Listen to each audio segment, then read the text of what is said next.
पूरे 121 जो विधानसभा क्षेत्र से सभी में दिखाई दिया। हमारे साथ मधेपुरा से धीरज भी जुड़े हुए हैं। धीरज, आपसे समझना चाहेंगे, अगर मधेपुरा की बात करते हैं, पिछली बार 63% से कुछ ज्यादा यहाँ पर वोट पड़े थे। इस बार किस तरह की स्थिति, क्योंकि उत्साह यहाँ पर भी काफी दिखाई दे रहा था और मुद्दों के साथ साथ बहुत सारे समीकरण थे जो बताए जा रहे थे। क्या कुछ रंग आपने वहां पर देखे? जी बिल्कुल सही कहा आपने रमा जी। और मैं अगर लोकतंत्र के महापर्व की बात करूं तो बिहार में अभी दीपावली बीती है, छठ महापर्व बीता है, लेकिन लोगों को इंतजार था कि वो आज लोकतंत्र के महापर्व में हिस्सा लेने के लिए, जो लोग बाहर से आए थे उनका इंतजार था कि हम गांव में रुकें। और 8-9 दिनों से लोगों का ये इंतजार आज कहीं जाकर खत्म हुआ है, क्योंकि जो बिहार में से जो लोग बाहर रहते हैं, चाहे दिल्ली हो जाए या मुंबई हो जाए या बाकी शहरों में जो लोग रहते हैं, वो बिहार के सबसे बड़े महापर्व छठ में जरूर घर आते हैं। और इस बार उनके लिए दोहरी खुशी थी कि उन्हें छठ महापर्व में जुड़ने का भी मौका मिलेगा और इसके अलावा मतदान करने का भी मौका मिलेगा। तो बाहरी मतदाताओं की जो बढ़ती भागीदारी ने इस बार के मतदान प्रतिशत को बढ़ाया, ये जरूर सच है।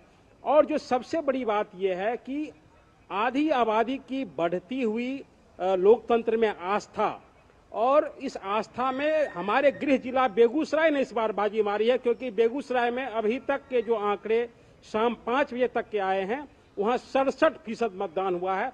और सबसे कम मतदान जो देखने को मिला है वो शेखपुरा में देखने को मिला है।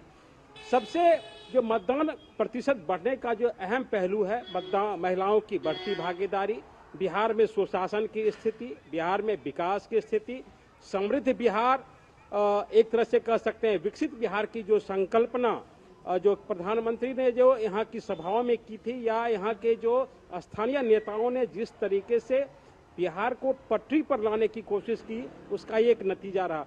महिलाओं की बढ़ती भागीदारी के पीछे नीतीश कुमार का बहुत बड़ा योगदान रहा।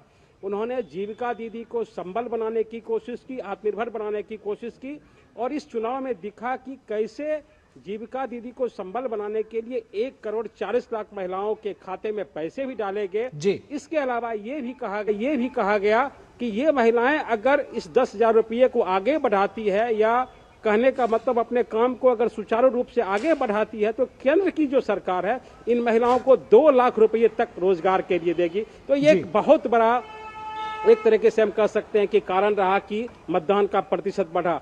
दूसरी जो सबसे प्रमुख बातें ये रही, बाहरी वोटरों का आना, जो वोटर बाहर में रहते हैं, और बिहार जिस तरीके से बीते सालों में विकास की ओर देखा। अगर हम अपने जिले के ही बात कर लेते हैं तो हमारे जिले में जो एक पुल का निर्माण हुआ, जिसको कि एशिया का सबसे चौड़ा पुल माना जाता है, राजेंद्र सेतु के समकक्ष, उस पुल के निर्माण से हमारे जिले की जो आय है 10,000 करोड़ रुपये, वहां का इनकम प्रत्येक दिन कह सकते हैं कि 10,000 करोड़ का जो उनका रोजगार है उसमें इजाफा हुआ है। क्योंकि उस पुल से क्या हुआ है कि चारों तरफ की कनेक्टिविटी बढ़ गई और पटना तक पहुंचने में जो दूरी कभी 4 घंटे लगते थे वो 1.5 घंटे लगने लगे।